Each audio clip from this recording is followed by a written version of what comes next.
EA Interviews, episode 152. Inspiration, transformation, success stories, and the Imperfect Action Round. 7 days a week.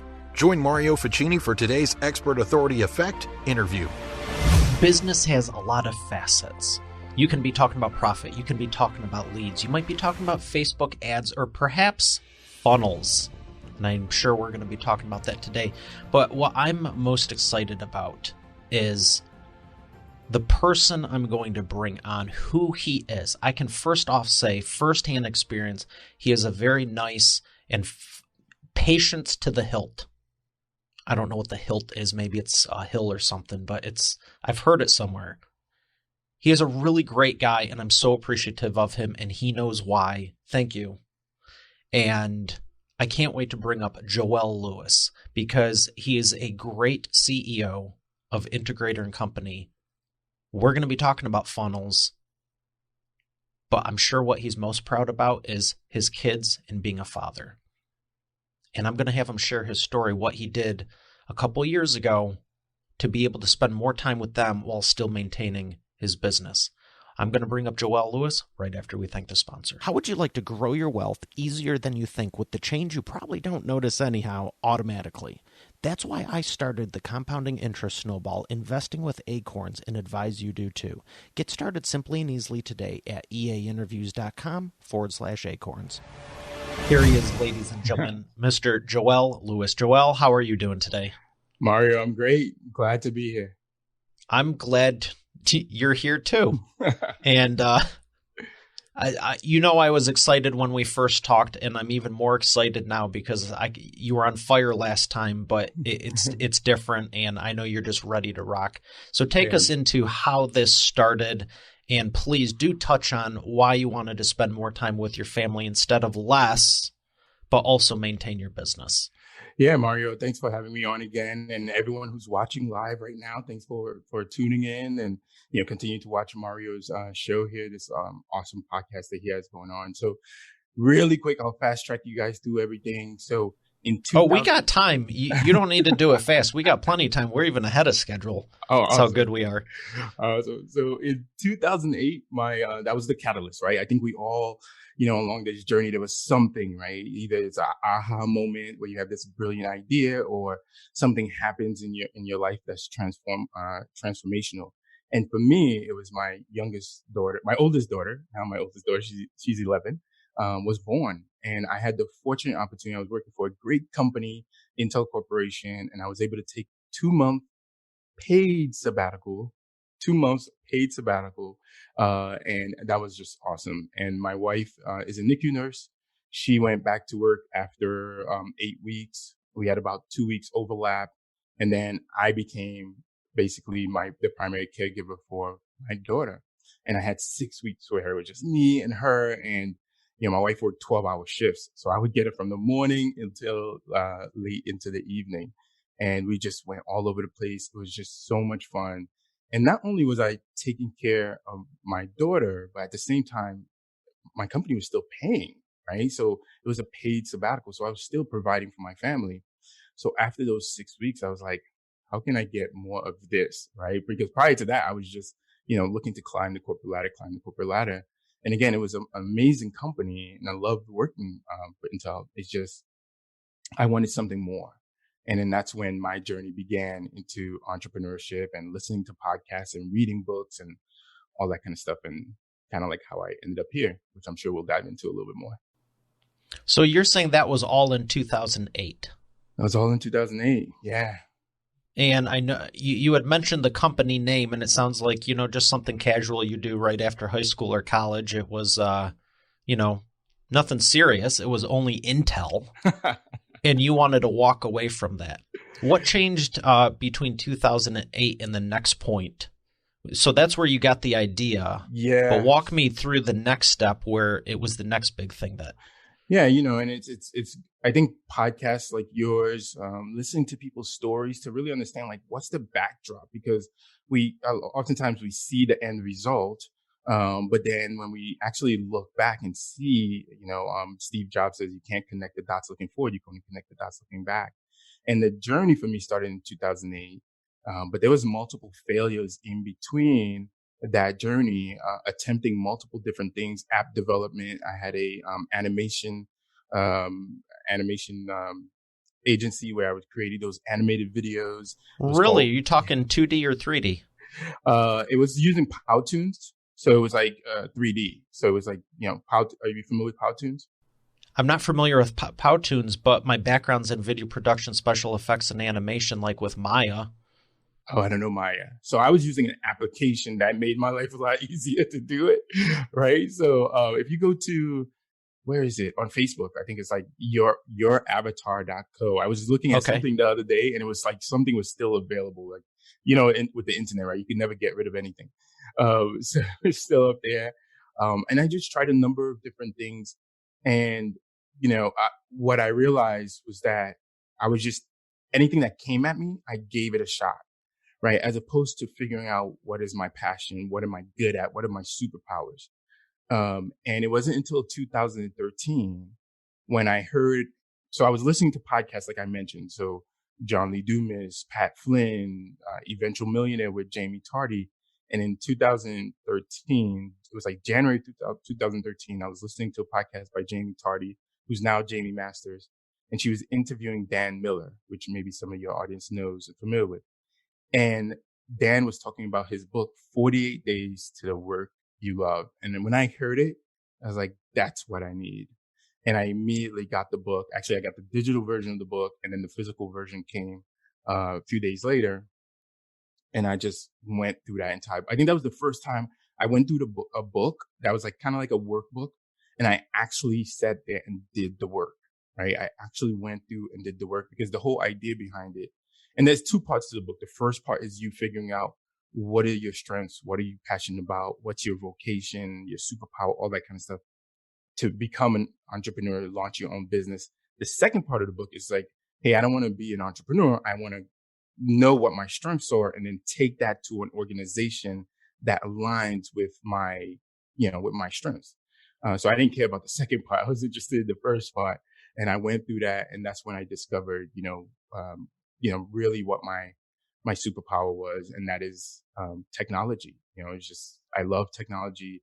It comes easy to me. I know it's a struggle for some people, but for me, even at an early age, when I look back to when I was even a kid, I'd be the kid that would take things apart just to put them back together to see if I can, or recreate something completely new out of something that I took apart. So that was 2013 was the next kind of like leap. That is fascinating, and we have that in common a little bit. I know we were talking about the software and the machine and everything, and I'm happy to tell you it is an Intel CPU that's running this, and 14 cores. Nice. Wow. I remember when dual cores first came out. It's like, wow, there's two of them? Now I was like, how many can we jam in there? Because all this stuff takes a lot to process. Yes. Awesome. Why didn't you want to go back to Intel or any of the other places? So what I'm hearing is you decided you wanted to leave in 2008, and it took a good, whatever the math is, 4, 5, 6 years to make the other shift, but you were still enjoying it, just trying to narrow it down. Why did you have no desire to go back at this point? Yeah, it was... Even when it wasn't working as well as you had hoped it would. Right. So... two things, I think there's two answers to that question. So having Intel was like a security blanket, right? It was like a plan B. And then what does Will Smith said is like, I don't think about plan B, because what did he say? Oh man, I'm messing up. There's only plan A, because something about plan B, like there's plan B is a distraction, right? So when plan B no longer became available for me, which was Intel, so that's kind of leapfrogging again. In 2015, Intel announced that they would be shutting down, actually the site here in Massachusetts. So they actually shut down in 2015. I think it was 2015, 2016, somewhere around there. And it was no longer an option, right? It was like, now, but you've been doing all this work since 2008. You've been trying a number of things. You read the book back in 2013. I launched a podcast, which we haven't talked about yet. I launched a podcast, which helped me along my journey. And in 2015, it was like, okay, are you going to really, are you serious? Now that there's no more security blanket, we could have moved to the West Coast. some of my coworkers went upstate New York to another company similar to Intel. But my wife and I was like, we don't want to move. My parents are in New York. Her mom is here in Massachusetts. It was like, we don't want to be so far away from family. And we decided to go all in on this. But fortunately, I had already started doing the work. I had already figured out a number of things. So by the time Intel was gone, I had a plan in place in order to be successful. And fast forwarding now, how did you get into the funnel building and repair and everything you do to help people no matter what stage they're at? Yeah. So initially when I launched the business, it was a webinar production agency. Okay. So, and then take you guys back a little bit. So in 2013, what I decided is after I listened to that podcast, I went to the podcast with Jamie and read that book. I went to a conference called WDS, which is World Domination Summit. And it's not what it sounds like, but it's a really cool conference out in Oregon, Portland, Oregon. And the person who runs the conference is all about world changer and entrepreneurship and all this kind of stuff. And after that conference, I realized what I needed to do is to start a podcast to ask the questions about how do you start a business as a father, as primary breadwinner with a family. How do you start a business without sacrificing the family? How do you take such a huge risk without sacrificing your family? So I started interviewing successful entrepreneur dads all over the world. I did 140 interviews. The podcast hit new and noteworthy in all three categories. It was awesome. And I think it was just like really good timing. Like it was a conversation that was out in the space. And there was a lot of movement around dads being more involved and engaged and everything like that. I think Dove had come out with a commercial showing dads as opposed to focusing so much on the moms and all this kind of stuff. So it was like a really good timing to come out with something like that. And that gave me the insight into those dads, the successes and the failures. How do you balance, right? How do you balance the two things? Does balance even exist? All those kind of things. And then when Intel finally, shut down, it was like, okay, now I'm going to take all of this information that I've been processing and gathering, and then start a business. And it was that webinar production company, which is basically I saw a need in the marketplace where entrepreneurs wanted to sell their products and services, but they struggled with the technology, right? Because if you think about a webinar, if you've ever done a webinar, there's like multiple moving parts to it. Not to mention you have to worry about the presentation, the delivery, and then there's all this technology. And then, God forbid you get on your webinar, you're excited, you have everything ready. And then there's, people start to say, I can't hear you. I can't see you. I can't see your slides. And now you're trying to balance all of that and do a awesome job on your presentation.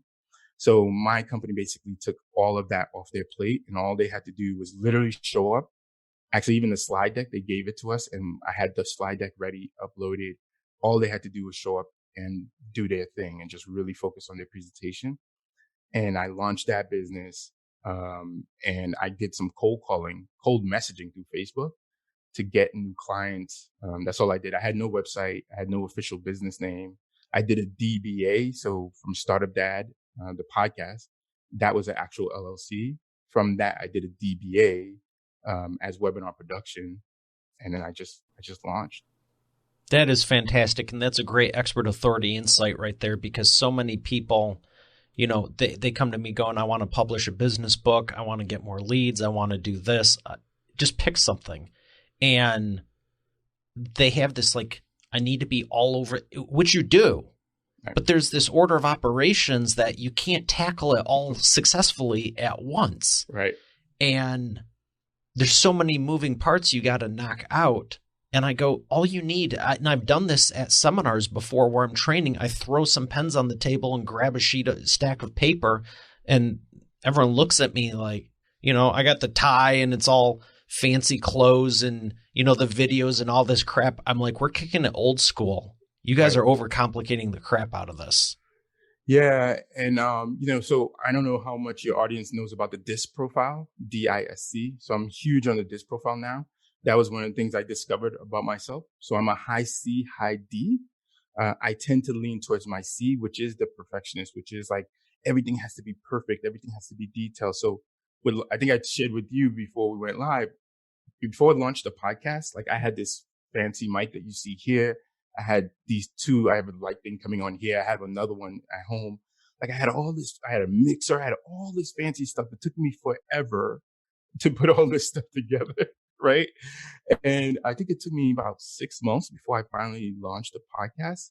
And it was really me, one, perfectionist, two, fear, right? Fear of like finally going out there, fear of actually doing it. Right.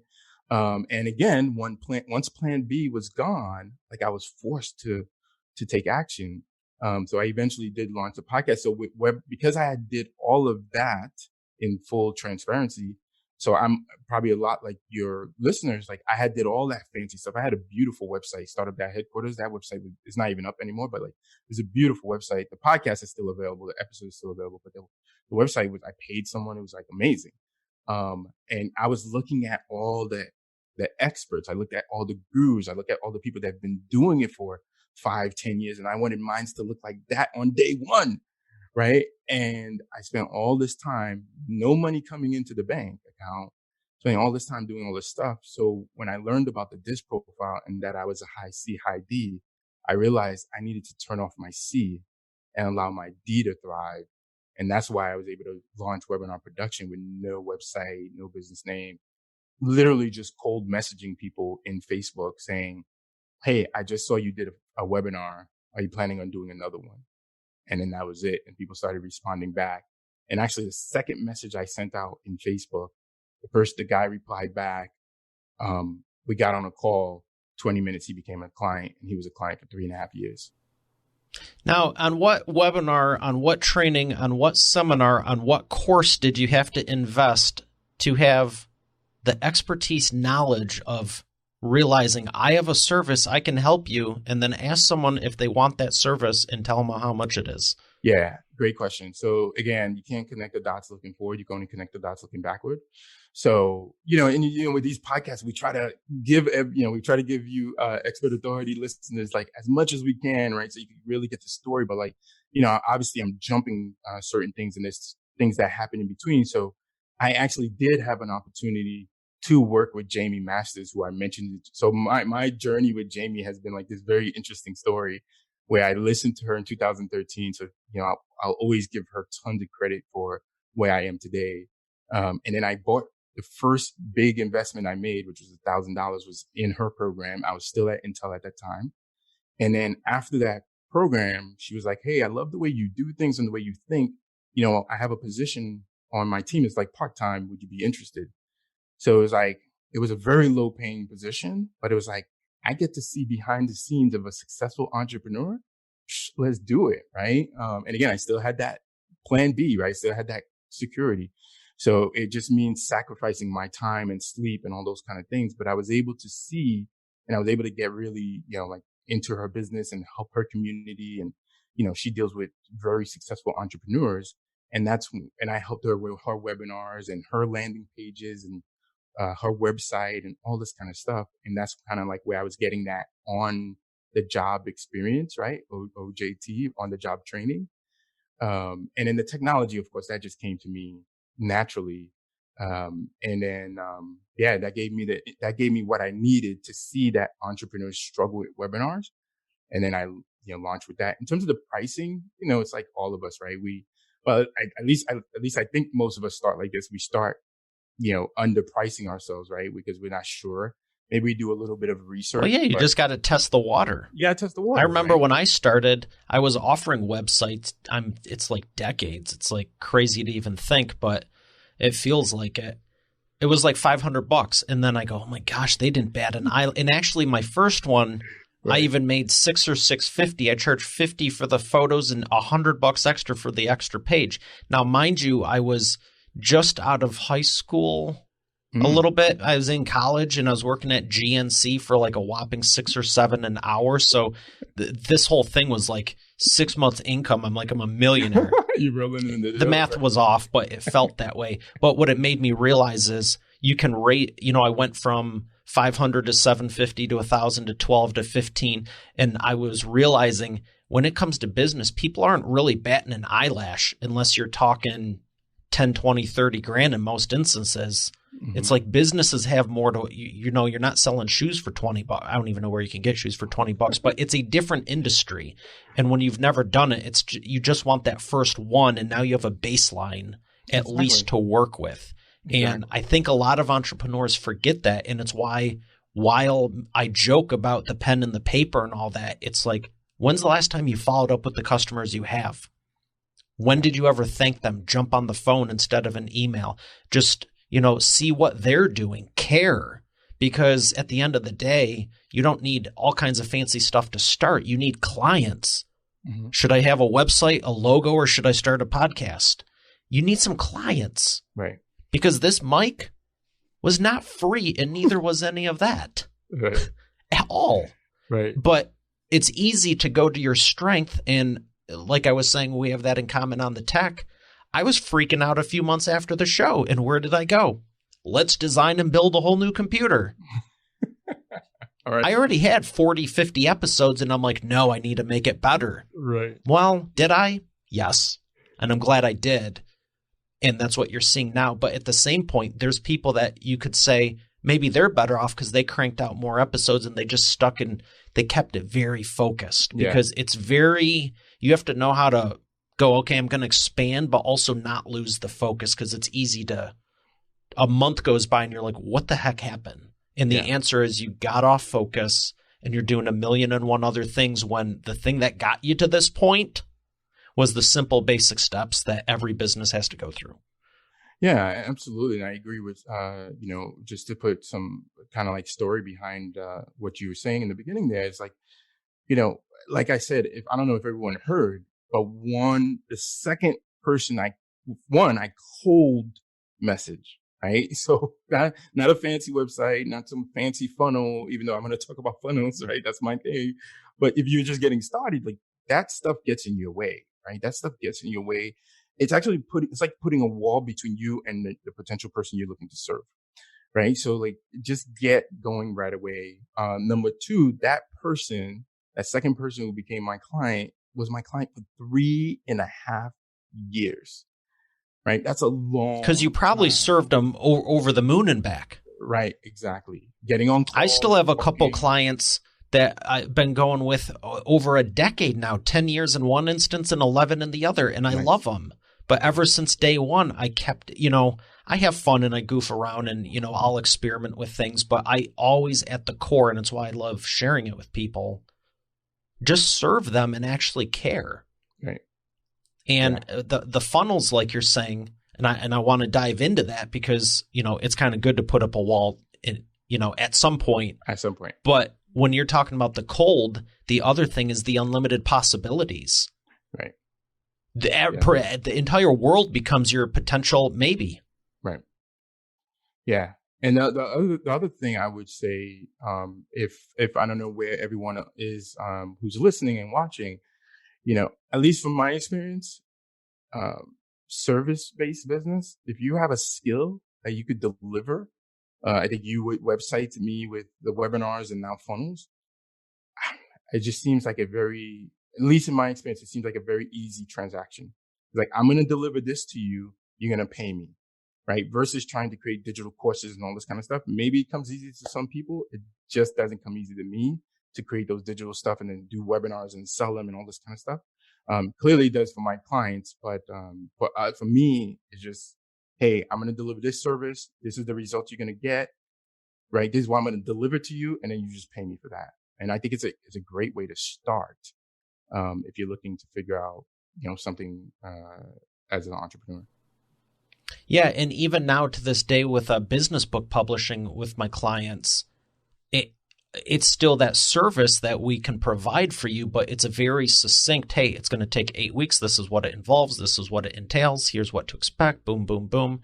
We're not focusing on the websites as much anymore. But at the end of the day, I've always kept the offers clear. I've never messed around with pricing. I keep it even. You know, the whole $97 and $99 and $9.99 and it just screws up accounting. I mean, just round up. If someone's going to gravel over $1, they're probably the wrong person, if you ask me, because we're not talking about, you know, there's a lot of people that listen to this. They already have successful businesses, but I think it's a good reminder to go, especially like you're saying, when did you reach out to them?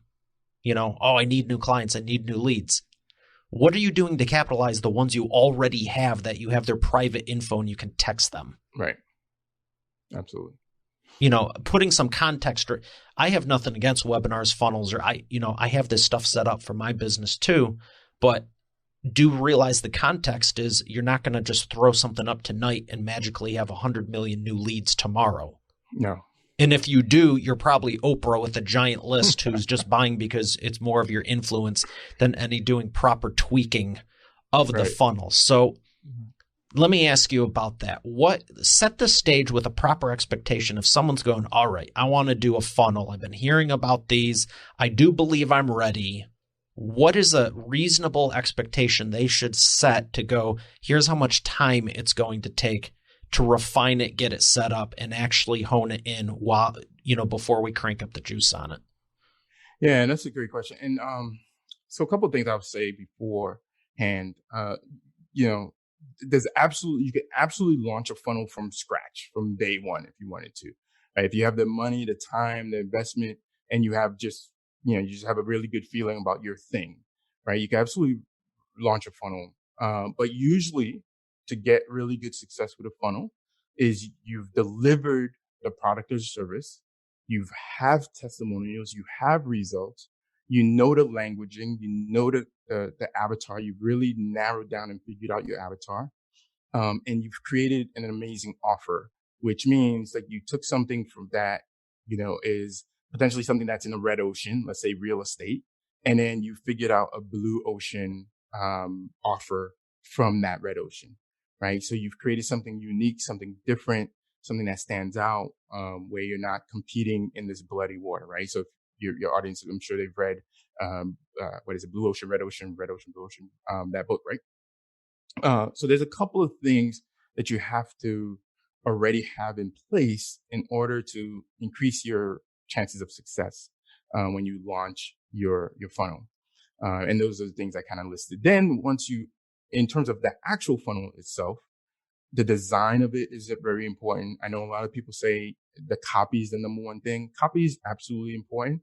But what we found is that we get higher than industry average conversions when we have good copy and good design combined.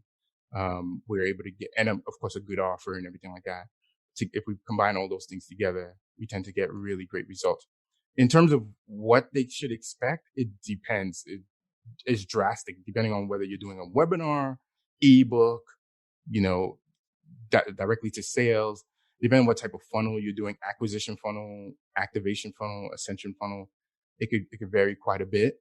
In general, like a 5%, like on the front end of your funnel, like let's say it's a sales funnel, 5% conversion rate is considered, you know, industry average. It's considered kind of like good. It's a good number to aim.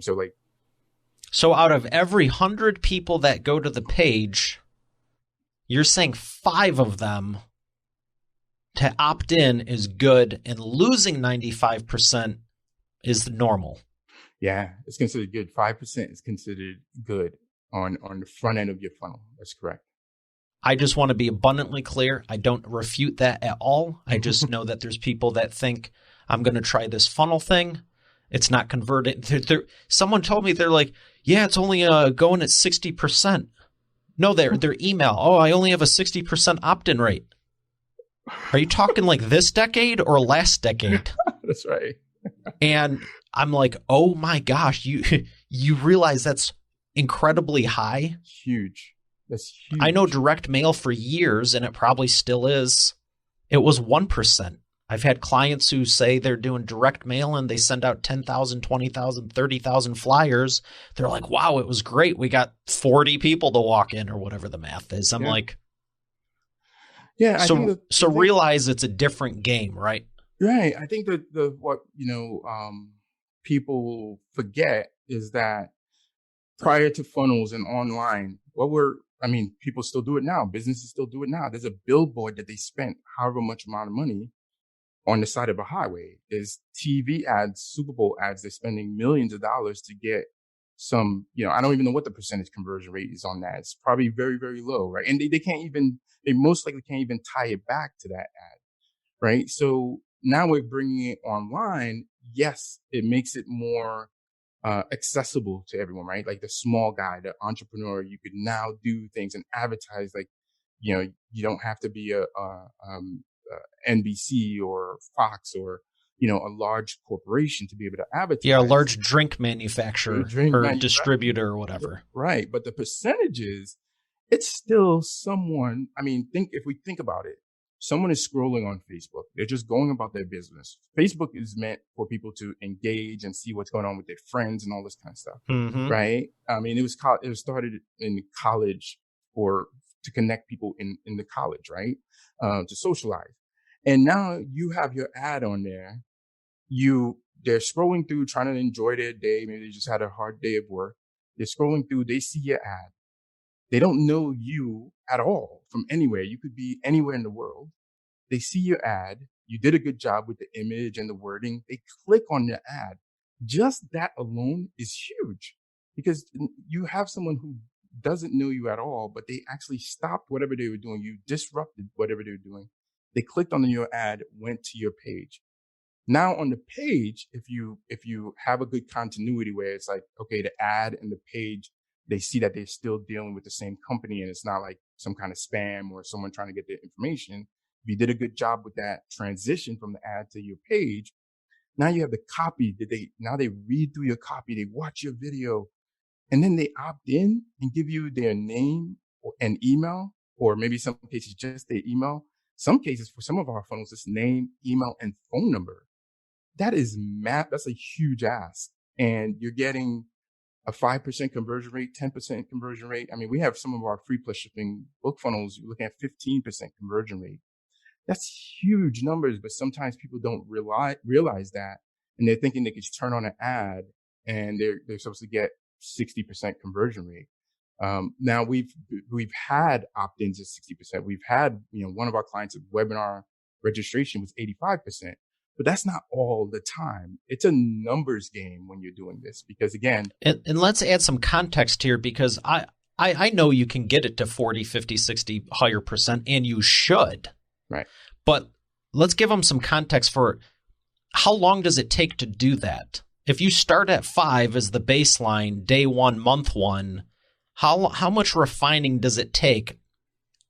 And I know it varies, but how much refining should be expected to even bump it to 15, 20, 25, 30?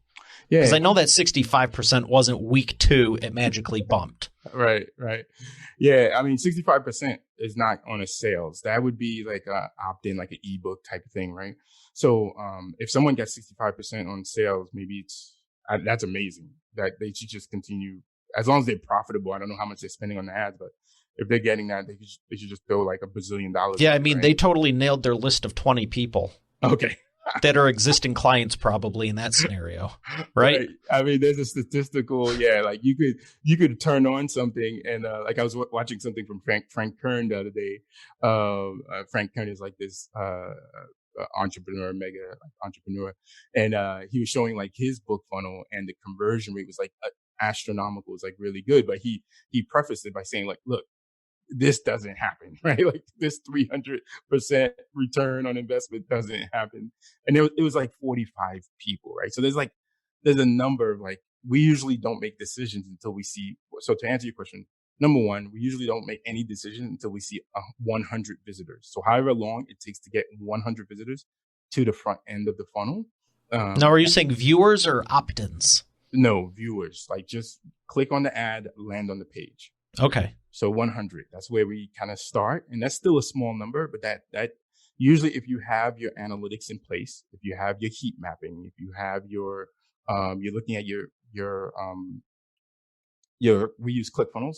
So you're looking at your ClickFunnels stats, right? And you're looking at all the different analytics that you have available to you, then you can make some decisions off of those 100 visitors, depending on how it breaks out, right? The more visitors you have, the better decisions you can make. But sometimes we've seen, so for example, I'll give you a classic example. We were working with a company, a local brick and mortar. They do stem cell, and their audience is a little bit older, more mature demographic. And we built this really beautiful page, and it was one of those name, email, phone number type of deals, right? Beautiful page, everything was going great. They started running ads to the page, and we were seeing, again, we use Hotjar often. Another one is a Crazy Egg. We use Hotjar often, which is the heat mapping tool. We were seeing people enter their name, email, and phone number. So like a really nice percentage, like 14% entering name, email, and phone number, but then not clicking the actual button to submit. And we had some fancy wording on the button, like no cost, because you can't say free, right? Like it's like no cost consultation or something like that. And I was racking my brain, like, what is going on? Why are they're putting their name, email, phone number? Why are they not clicking the button?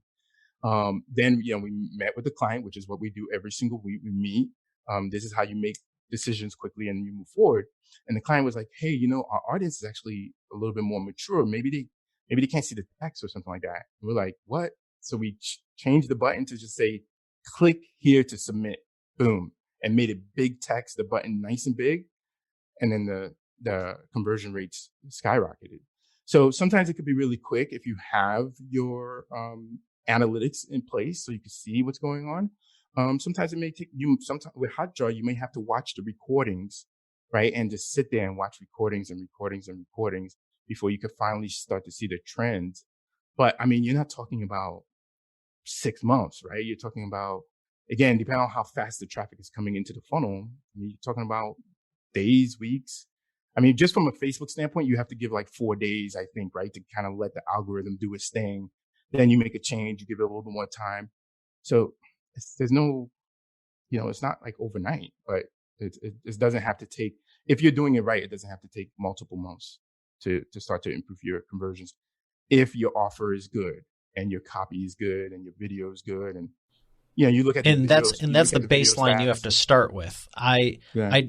I'm launching one of my newest books on book publishing, and the same exercise I take my clients through with changing the cover design. It's not drastic. We're not changing the offer. We're not changing the title. We're not drastically altering it. But it's funny you talked about making the text larger, because that's exactly what I did today. And I kind of did it as, all right, let's see if anyone notices. And everyone's like, oh, yeah, for sure, the second one. And I personally thought it was too big. And I'm like, whatever, they have spoken. That's right. But that's the thing with the buttons. It's reminded me of a couple years ago. I had some video. Shocking. I had videos and I was looking at the heat map through Wistia.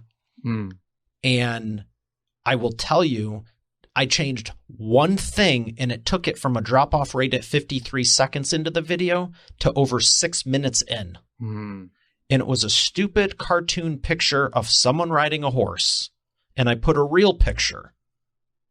And the cartoon stock image was horrible. Everyone was dropping off before the first minute. And then just by changing that one image and then testing it again, it took it to over 6 minutes. Yep. I was like, wow. And once they got there, then it started going up, and, you can see all that. But it's so interesting because when people go, oh, you got to do all that tweaking, it's like, welcome to life and business. It doesn't mean it has to take 9 or 12 months to see results, but when you're checking it daily or biweekly, right, there's not enough time to pass. And I think that's what it is some people just tweak it once a week, once a month. What should we do next? I don't know. It's going too slow. Right. You just got 500, 1,000 more people, but you don't know what the problem is. That's right. You got to tweak it and refine it, like you're saying. Yeah. So I also, for one of our clients, I do I do coaching in her high ticket mastermind. And one of the things I've been doing is doing these funnel reviews. And so I'm like, give me your Google Analytics, give me your Hotjar, give me your Shopify store, like give me all this stuff. And then like they sometimes you don't know what you don't know, and I get it. And if you're not a data person, and I know typical entrepreneur. They just want to go, go, go, go, go. You need to find someone who's going to dive into the data, because the data is going to give you information. You just got to know sometimes I don't even know what I'm looking for. I just go in and I just sit back and I'm just looking and I'm looking and I'm looking and I'm like, and then like you look for the pattern and find the irregularity. Right. I find irregularity, right. And then I start digging in deeper into that. And I'm like, okay, what's happening here? Why is their bounce rate so high? Sometimes you could go in with certain questions when you see like bounce rate high, or like, people are not, people are landing. So you see people are coming from your ad. So the ad is working, but they're not opting in. What's wrong? And then is it desktop? Is it mobile? That's a whole nother thing you got to look at. Right. So you got to just look at the data and really make try to get some information and then make some calculated decisions, and then give it a few days to have more traffic go through, and to see if you see any results even before starting to split test. Right. People tend to, let me start split testing from day one. It's like, you don't even have enough traffic. Let the initial funnel run first. Get traffic, make some tweaks. When you get that first version converting, to a profitable standpoint, then you can start split testing and doing a version B. In ClickFunnels is very easy to do that. Now, earlier you had said we noticed that they were clicking and going, just viewing the page, and I thought of the, one of the cookies for page view. And I want to make sure we touch on that. How do you track people through the funnels, knowing how far they're getting into it? We've covered the design and, changing the elements, but how do you really know they're going from the ad to page 1 to page 2 to 3 and ultimately checking out or signing up for the strategy call or, going onto the webinar, whatever the end result may be? Yeah, so we don't do the ad side of things. We partner with Facebook advertisers and Facebook agencies and Google agencies because we just focus on the funnel side. Like that's what we've gotten really great at. Facebook and Google is a whole nother beast in itself. So I just create really good strategic partnerships. So whenever our clients need someone, if they don't have someone already, we just partner with them. And then I just meet with them and we just, they put all their pixels in. Sometimes I install them if they need me to, but they put all their pixels in so they could track all the way through. Inside of ClickFunnels, I can see what's going on. Because all the stats are right. ClickFunnels is beautiful. That's why, sure. I used to use another platform. I don't want to say any names. I mean, it's a great platform. It just doesn't lay out page by page by page all in one space. At least the last time I checked. Whereas ClickFunnels, I can see all my stats right there for the entire funnel. If I'm keeping them in that one funnel, which usually it's built out all in one space. And then, I could toggle between desktop and mobile really easy to see my mobile stats versus my desktop stats. And then I could see, date ranges and all this kind of stuff.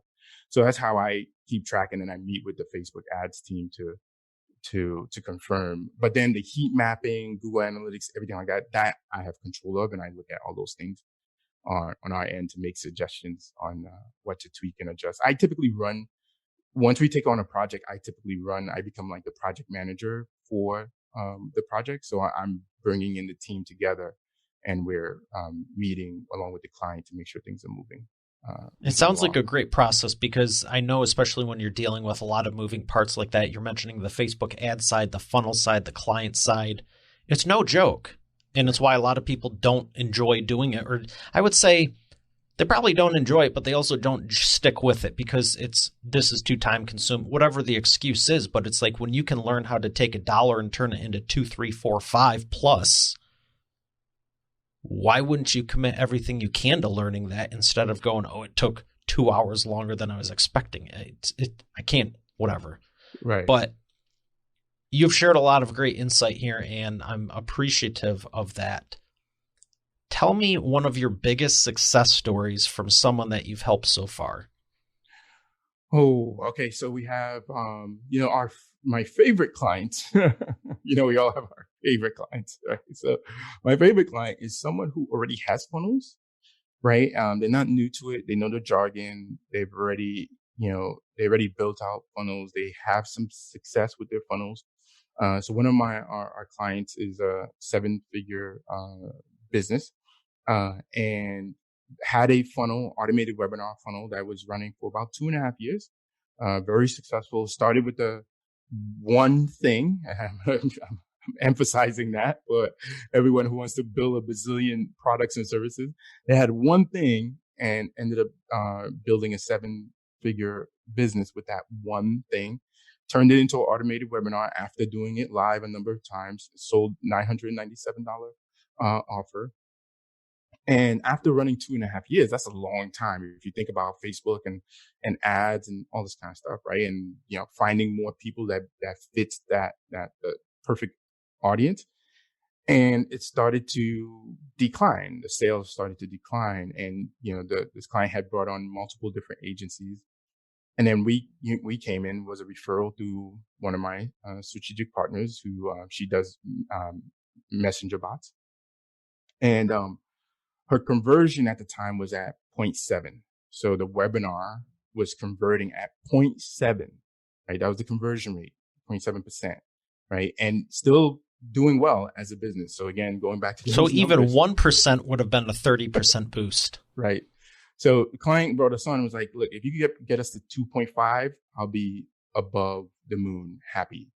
And literally within a few weeks, maybe 2 months, we were already well above 1.8, heading towards 2. And now we toggle between 2.5 and 3.1 percent for that client. In addition to that, while we're doing that, there were some other funnels that, some other people had built that were not working well. Like they, technology, they were broken. It was causing more headache for the client. That can happen? That can absolutely happen, right? So, and again, this is where my C comes into play, because like I'm, cross those T's, dot those I's, and make sure everything is set up properly. And we were able to bring up other funnels for this client, that low ticket offers, all this kind of stuff. And then at the same time, increasing the conversion rate on that main thing. And since then, the client has now expanded and now they have more room they're not worried about firefighting. They're not worrying about every single launch. And because of that, the client is able to expand, the business even more. So that's one. And in terms of revenue dollars, what did the 0.7 to 2.5, 3.1 translate into? I don't know the exact numbers. I don't get into the exact details of the client numbers. I could see it on ClickFunnels, obviously, but 0.7, they were good as a business, right? I mean, they were profitable. So at 2.5, 3.1. It sounds like 5 and 6 figures in revenue, because if you're selling $1,000 product and you're basically double, tripling, quadrupling it. Yeah. You don't need 10,000 sales of it for it to be a good day, week, or month. No, I mean, I'm talking about 6-7 sales per day. Yeah, that's. So again, to the point I made about if you don't want to spend the time tweaking it, what would you do with another 5 to 10 grand a day? Yeah. Again, once you get it to that point, but I'm just gonna do that. And, like, really? All right. Well, I have one more question for you before we go thank the sponsor, and that is, where is somewhere you'd really love to go, whether for personal with your family or a business? Let's do personal with your family. Where's somewhere you'd really like to go personal with your family you haven't been yet? Italy. Heck yeah, Italy. Yeah, can't go wrong with Italian.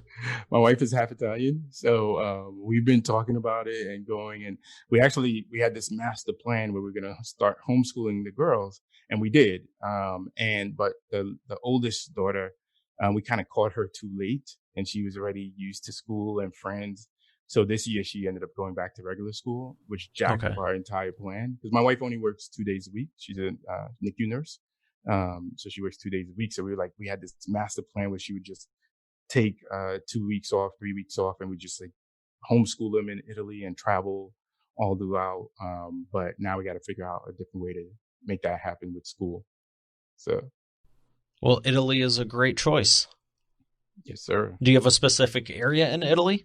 No, we were going to bounce around, honestly. My wife is, I think, looking at all those details and everything like that. But the plan was to bounce around and be there literally. Like, we have a timeshare, so we could go multiple different locations. Nice. Well, I hope you get to do that in the next year or two. That sounds like a lot of fun. Yeah, we're one of the few people that are happy with our timeshare. I don't know, a lot of people are not happy with their timeshare. For some reason, we love ours. It's great. We've had it for a number of years now, so it's been awesome. Well, I've been telling everyone that it's a brand new not only year but decade, and we get to live through the Roaring 20s. So, yes, sir. I plan on doing more travel myself. Yes, awesome. All right, we're going to thank the sponsor and come back for the Imperfect Action Round. Invest automatically, save for later, and spend today. That's why I love Acorns. I used to think spare change didn't make a difference and saving and investing was an old-fashioned manual process. It's not, and it's a game changer. If you're not leveraging compounding interest in your business and life, automatically you're missing out. Acorns not only makes saving and investing easy and automatic, it makes it even more valuable by investing with diversified portfolios, spare change, extra cash, and rounding up everyday transactions. You can even set recurring monthly investments in the amount you desire. To make good great, there is also a debit card option that will continue to help you save and invest even further when you spend. Plus, no minimum balance and overdraft fees. Now, for the cherry on top. They have partnered with 250 plus companies and brands, and growing, with their Found Money program to invest back a percentage into your account with the everyday purchases when you shop. 2 of which you're probably listening to this right now through an Amazon or Apple device. Get started profiting from your everyday life and business simply and easily today at eainterviews.com/acorns. Once again, that's eainterviews.com/acorns. And we are back with the Imperfect Action Round. Joel, are you ready to take imperfect action? I think so. Oh, you've been doing it the last 10, 12, 14 years. Nice. Rapid fire responses. I got 3 questions. Yes. First one is, what is the fastest path to the cash? Service-based business. All right. Good answer. Number 2, what is the biggest problem you see your prospects making and the fastest way for them to fix it? Trying to build multiple things at the same time, products, offers, services, as opposed to just focusing on the one thing. But what about the mastermind and live event? What do you mean? In addition to all the other things, shouldn't we do all of it simultaneously? Oh, yeah. Right. No, we're ambitious entrepreneurs. We can't miss anything. Right. Like Russell says, first make $1 million, and before you think about launching that second product or service, just make $1 million first. Excellent. Number 3, what is the best way to maximize customer lifetime value? Oh, for me, it's just being personal and like meeting with the customer and, well, I guess getting them results, right? And then doing that in a human way where, we talk with our clients. We don't always jump on the call and we start talking about business right away. A lot of again, because of the whole Startup Dad, I'm passionate about being a father, CrossFit, faith. And a lot of my clients, I guess, just attract that, right? Typically my clients are in that same mindset, and we end up having those deeper conversations. I'll have times where we'll jump on I'll get on a call with a client for a weekly call, and we don't even talk about business at all. It's just amazing. So, the other thing is that, I didn't share this on the podcast, but my 3 daughters have medical conditions. And when my youngest daughter was in the hospital for 22 days back in November and December. Oh, sorry to hear. Yeah. And it's really rough. And, we can have a whole conversation about building a business where you're not stuck in the business. I'm sure you've had guests talk about that. But, my clients, we posted something and said, hey, this is what's going on.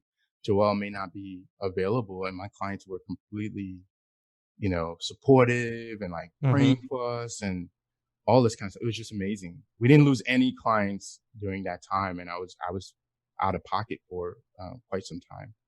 Wow, that's great. That's who you want to attract and everything. And, I saw something recently and it was, it's funny. It's the picture of the horse where it looks fantastic on one side, and as they're drawing it to the right, it gets worse and worse. Or the lion one, and it's, I think, a shot from Life of Pi, and it's like client's expectations, and it's like, he's all victorious, and it's like client's budget, and it's a cat with like a kitchen floor or whatever. And you know what I'm talking about. And people joke about it, but at the end of the day, it's like, I get the joke, but it shouldn't be a joke because you shouldn't be dealing with it. I've said for years, you don't have to take on anyone you don't want to. Just because you're in business and can help someone doesn't mean that they get to take advantage of you or anything. Mm-hmm. You control who you say yes to and take the money from. Right. And if you don't like them, it's your own fault as far as I'm concerned. 2013 was a pivotal year for me. I finished up 38 simultaneous client projects. Whoa. And I honored everything. And, but over that 6 months, I was like, I'm not doing this the same way next year. I over-deliver. We provide a great service, top-notch experience. And I was like, it was just not the way I envisioned it. And moving forward since then, it's like any red flags, nope, it's not worth it. You can't get the time back. You can't ever get the time back, and especially with your family. Yeah, and you mind if I go for it? Yeah, one thing I learned from Jamie Masters was that, the way she approaches looking at avatar, because everyone says like, identify your ideal avatar and like, create there's a document, you fill it all out and all that kind of stuff. And that's great, right? Because you don't want to just say everybody's my perfect client. So you want to at least make a kind of calculated or educated decision. But then once you actually start to work with people, then you start to redefine or refine who your ideal avatar is. And sometimes it takes some time. So I get it when you're taking on, potentially back, and you start to actually sense the red flags as you do those sales calls. You start to understand based on how they communicate, the emails and all this kind of stuff. You start to really pick out who is a good fit and who isn't. But then eventually over time, you start to really know who is your perfect avatar and who you want to serve best and who you could make the most impact with. Because we could, and who appreciates it too.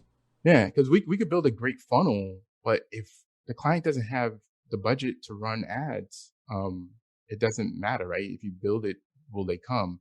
So we have some funnels that they convert extremely well, but the client won't run ads to it. They just won't turn it on or whatever. They don't have the budget, whatever the case may be. And it's very unfortunate. So that's why I said, the client that I mentioned earlier is like a perfect client for us. Yeah. And a lot of the times it's the intangibles because, I'm pretty forgiving and have some leeway, and Lord knows I'm use it and have used it, between clients, VIP guest, thank you again. And even with my team and just everyone, it's like no one's perfect. Stuff comes up. Relax a little bit about it. We're all going to be here in 10 years. Right. That's at least my philosophy on it. And I'm thankful because, like I said, there's been many times I've used it and there's many times I've given it. So it all works out. Yes. So just be a good person is what I'm hearing. That's right. I'll leave it with that without going too comedic and negative. But yes, I have thoroughly enjoyed this, and it's so great seeing you again. Thank you for sharing with Expert Authority World. Thank you. Thank you for having me on. It was great to have this conversation and go really deep. So I appreciate that. Yeah, it went really well, and I can't wait to start telling more people about you. There's actually someone I thought of in the middle of it when you were saying I don't do the ads. Well, I know some people that's all they focus on. Awesome. So always looking happy to make introductions there too. All right, Expert Authority World, we have another great episode here. I'll see you on tomorrow's. Have a great day, and God bless. Why every business needs a book, including yours. Would you like to save 5+ hours with every prospect, generate more leads, and profit in your business now? Visit businessbookchecklist.com and learn how you can implement this in your business today. Spare change? How's that going to make a difference? I know that's what I thought before I started investing with Acorns. Throwing change in a jar is not very leverage and time consuming, but what about all the transactions you don't use cash for? You know, like majority? Acorns not only invest your spare change automatically with roundups, it also lets you add a preset amount to each transaction regardless. It's pretty inspiring to see how quickly and easily you can end up with a pile of cash instead of a pile of receipts. Get started simply and easily today at eainterviews.com/acorns. Once again, that's eainterviews.com/acorns. Hey, thanks for listening to today's episode. I hope you got a lot out of it. I know I sure did. If you haven't done so already, I invite you to subscribe to the show. And also be sure to check out eainterviews.com for complete show notes, the full interview video experience, links to the resources we mentioned, and more. Have a blessed day, and I'll see you tomorrow.